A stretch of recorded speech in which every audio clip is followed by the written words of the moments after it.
Hello hi നമസ്കാരം. ഞങ്ങളുടെ ചാനലിലേക്ക് എല്ലാ പ്രിയപ്പെട്ടവർക്കും സ്വാഗതം. നമ്മൾ ഇന്ന് പോകാൻ പോകുന്നത് വളപട്ടണം പുഴയുടെ തീരത്ത് സ്ഥിതി ചെയ്യുന്ന വടക്കൻ മലബാറിൻ്റെ സ്വന്തം, ഏത് വിഷമഘട്ടത്തിലും വിളിച്ചാൽ വെളിപ്പുറത്തെത്തുന്ന പറശ്ശിനി ശ്രീ മുത്തപ്പൻ ക്ഷേത്രത്തിലേക്കാണ്. പറശ്ശിനിക്കടവിലെ ഏറ്റവും പുതിയ വിശേഷങ്ങളുമായാണ് ഞങ്ങൾ നിങ്ങളുടെ മുന്നിലേക്ക് വരുന്നത്. ചില ദിവസങ്ങളിലൊഴികെ ബാക്കി എല്ലാ ദിവസവും തന്നെ ഇവിടെ മുത്തപ്പന്റെ തെയ്യം കെട്ടിയാടാറുണ്ട്. 2 തെയ്യക്കോലങ്ങളാണ് പ്രധാനമായും കെട്ടിയാടാറുള്ളത്. ചന്ദ്രക്കലയുടെ രൂപമുള്ള കിരീടം വെച്ച തെയ്യം പരമശിവനെയും മത്സ്യരൂപമുള്ള കിരീടം വെച്ച തെയ്യം മഹാവിഷ്ണുവിനെയുമാണ് പ്രതിനിധാനം ചെയ്യുന്നത്. ഇത് വെള്ളാട്ടമെന്നും തിരുവപ്പനെന്നും അറിയപ്പെടുന്നു. മറ്റ് ക്ഷേത്രങ്ങളിൽ നിന്നും വ്യത്യസ്തമായി മുത്തപ്പന് നൈവേദ്യമായി സമർപ്പിക്കുന്നത് കള്ളും മത്സ്യം ചുട്ടതും പയറും കടലയും തേങ്ങാക്കൊത്തുമാണ്. ഇതിന് പയംകുറ്റി എന്നാണ് പറയുന്നത്. മുത്തപ്പന്റെ വാഹനം നായയാണ് എന്നാണ് സങ്കല്പം. മുത്തപ്പന്റെ പ്രസാദം ആദ്യം നൽകുന്നത് ഒരു നായക്കാണ്. ഞങ്ങളെപ്പോഴും കണ്ണൂർ ബസ് സ്റ്റാൻഡിൽ നിന്ന് ബസ് മാർഗമാണ് പറശ്ശിനിക്കടവിലേക്ക് പോയിക്കൊണ്ടിരുന്നത്. എന്നാൽ ഒരു വ്യത്യസ്തത ആഗ്രഹിച്ചതുകൊണ്ടും കുട്ടികൾക്ക് ഒരു കൗതുകം എന്നോണവും ഞങ്ങൾ ഇത്തവണ ബോട്ട് സർവീസാണ് തിരഞ്ഞെടുത്തത്. വളപട്ടണം ടു പറശ്ശിനിക്കടവ്. ഞങ്ങൾ ആദ്യം തന്നെ പോയത് അഴീക്കൽ ബോട്ട് ജെട്ടിയിലേക്കാണ്. കാരണം അഴീക്കലും ഈ ബോട്ട് വരാറുണ്ട്. അപ്പം ഞങ്ങൾ ആദ്യം തന്നെ പോയി ഈ ബോട്ട് പ്രതീക്ഷിച്ച് നിൽക്കുന്ന സമയത്താണ് അറിഞ്ഞത് വേലിയേറ്റം കാരണം അവർക്ക് പാലം കടന്ന് വരാൻ സാധിക്കാത്തതുകൊണ്ട് വളപട്ടണത്താണ് ബോട്ട് ഉള്ളത് എന്നറിഞ്ഞത്. അപ്പോൾ തന്നെ ഞങ്ങൾ വളപട്ടണത്ത് പോയി. അവിടെ എത്തുമ്പോഴത്തേക്ക് ബോട്ട് സ്റ്റാർട്ട് ചെയ്യാനായിട്ടുണ്ടായിരുന്നു. അതുകൊണ്ട് അതിൻ്റെ ഫ്രണ്ട് വീഡിയോ ഒന്നും ഞങ്ങൾക്ക് എടുക്കാൻ പറ്റിയില്ല. അഴീക്കൽ നിന്നാണ് ഈ ബോട്ട് പുറപ്പെടുന്നതെങ്കിൽ 12 മണിക്കും വളപട്ടണത്തിൽ നിന്ന് 12:15 ഈ ബോട്ട് പറശ്ശിനിക്കടവിലേക്ക് തിരിക്കുന്നത്. ഡബിൾ ഡെക്കർ ബോട്ടായത് കാരണം കാഴ്ചകളൊക്കെ പകർത്താൻ വേണ്ടി ഞങ്ങൾ മുകളിലേക്കാണ് കയറിയത്.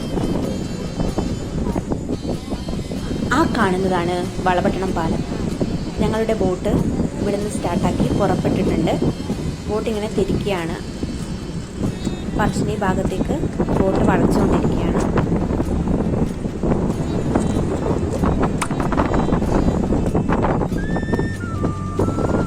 ഇരുവേശി എന്ന സ്ഥലത്തുള്ള പ്രസിദ്ധമായ അയ്യങ്കര ഇല്ലത്തെ വാഴുന്നോർക്കും പാടിക്കുറ്റി അന്തർജനത്തിനും കുഞ്ഞുങ്ങളില്ലായിരുന്നു. അവർ ശിവഭഗവാനോടും മഹാവിഷ്ണുവിനോടും ഒരു കുഞ്ഞിനു വേണ്ടി എന്നും മനമുരുകി പ്രാർത്ഥിക്കുമായിരുന്നു. ഒരു ദിവസം അന്തർജനം കുളക്കടവിൽ പോയ സമയം അവിടെ ഒരു ചോര കുഞ്ഞിനെ കാണുകയും വാഴുന്നോരുടെ അനുവാദത്തോടുകൂടി കുഞ്ഞിനെ ഇല്ലത്തേക്ക് കൊണ്ടുവരികയും സ്വന്തം കുഞ്ഞായി വളർത്തുകയും ചെയ്തു. തൊട്ടുകൂടായ്മ നിലനിന്നിരുന്ന ആ കാലത്ത് കീഴ്ജാതിക്കാരുമായി മകൻ കൂട്ടുകൂടുകയും അവരുടെ കൂടെ വേട്ടയ്ക്ക് പോകുകയും മത്സ്യമാംസാദികളൊക്കെ ഭക്ഷിക്കുകയും ചെയ്യുന്നത് കണ്ട അച്ഛനും അമ്മയ്ക്കും വിഷമമായി. അവസാനം ഒരു നിവൃത്തിയുമില്ലാതെ വന്നപ്പോൾ അമ്മ തന്നെ മകനോട് വീട്ടുവിട്ടിറങ്ങാൻ ആവശ്യപ്പെട്ടു. തൻ്റെ അച്ഛനമ്മമാരോട് അവതാരോദ്ദേശം വെളിപ്പെടുത്തി അവിടെ നിന്നിറങ്ങിയ മകൻ നേരെ പോയത് കുന്നത്തൂർ പാടിയിലേക്കാണ്. പിന്നീട് കുന്നത്തൂർ പാടിയിലെ പനമരത്തിലെ കള്ളും കുടിച്ച് വേട്ടയാടി അവിടെ തന്നെ താമസിച്ചു. ആ സമയത്ത് അവിടെ ചന്ദൻ എന്നു പേരുള്ള ഒരു കള്ളു ചെത്തുകാരനുണ്ടായിരുന്നു. സ്ഥിരമായിട്ട് കള്ളു മോഷണം പോകുന്നത് കണ്ട് ചന്ദൻ പനയ്ക്ക് കാവൽ കിടക്കാൻ തുടങ്ങി. അങ്ങനെ ഒരു ദിവസം വൃദ്ധനായിട്ടുള്ള ഒരാൾ കള്ള് മോഷ്ടിക്കുന്നത് കണ്ട് ദേഷ്യം പൂണ്ട ചന്ദൻ വൃദ്ധനെ അമ്പെയ്യാൻ ഒരുങ്ങി. എന്നാൽ അമ്പെയ്യാനാവാതെ ബോധരഹിതനായി നിലത്ത് വീണു. ആ സമയത്ത് ഭർത്താവിനെ അന്വേഷിച്ച് അവിടെ എത്തിയ ചന്ദന്റെ ഭാര്യ ഭർത്താവ് അനക്കമില്ലാതെ നിലത്ത് കിടക്കുന്നത് കണ്ട് നിലവിളിച്ചുകൊണ്ട് പനിയുടെ മുകളിലിരിക്കുന്ന വൃദ്ധനെ നോക്കി മുത്തശ്ശാ എന്ന അർത്ഥത്തിൽ മുത്തപ്പ എന്ന് വിളിക്കുകയും അപ്പോൾ തന്നെ ചന്ദന് ബോധം വരികയും ചെയ്തു. മുത്തപ്പന്റെ ദിവ്യത്വം തിരിച്ചറിഞ്ഞ ചന്ദനും ഭാര്യയും അവരുടെ കയ്യിലുള്ള കള്ളും ചുട്ട മത്സ്യവും ധാന്യങ്ങളും തേങ്ങാപ്പൂളുമൊക്കെ നൈവേദ്യമായി അർപ്പിച്ചു. ഏറെക്കാലം കുന്നത്തൂർ പാടിയിൽ താമസിച്ച മുത്തപ്പൻ അവിടെ നിന്നും ഒരിക്കൽ ഒരമ്പെയ്തു. ആ അമ്പ് പറച്ചീനി എന്നു പേരുള്ള മുൾച്ചെടികൾ തിങ്ങി വളരുന്ന ഒരു പ്രദേശത്താണ് വന്നു വീണത്. ഈ അമ്പ് മുത്തപ്പ ഭഗവാന്റേതാണെന്ന് മനസ്സിലാക്കുകയും കുന്നുമ്മൽ തറവാട്ടിലെ കാരണവരുടെ നേതൃത്വത്തിൽ മുത്തപ്പന്റെ ചൈതന്യമുള്ള ഈ സ്ഥലത്ത് ഒരു ക്ഷേത്രം പണികഴിപ്പിക്കുകയും ചെയ്തു.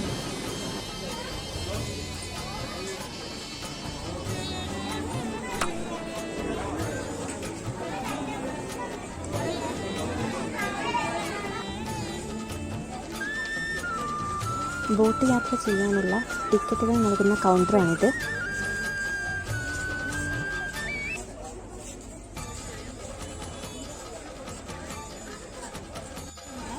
പന്ത്രണ്ട് 15 വളപട്ടണത്തിൽ നിന്നും പറശ്ശിനിക്കടവിലേക്ക് പുറപ്പെട്ട ബോട്ട് 1 മണിയാകുമ്പോഴേക്കും പറശ്ശിനിക്കടവെത്തി.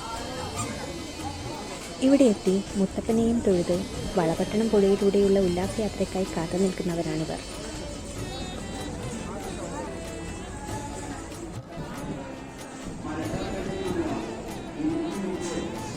മുത്തപ്പനിൽ വിശ്വാസമർപ്പിച്ച എല്ലാവരും തന്നെ അവരവരുടെ ജീവിതത്തിൽ ഏതൊരു നല്ല കാര്യം നടന്നാലും, കല്യാണമായാലും, പുതിയ വീട് വെച്ചതായാലും, വണ്ടി വാങ്ങിയാലും, ചോറൂണായാലും ആദ്യം ഓടിയെത്തുന്നത് മുത്തപ്പൻ്റെ അരികിലേക്കാണ്.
ഡേഞ്ചർ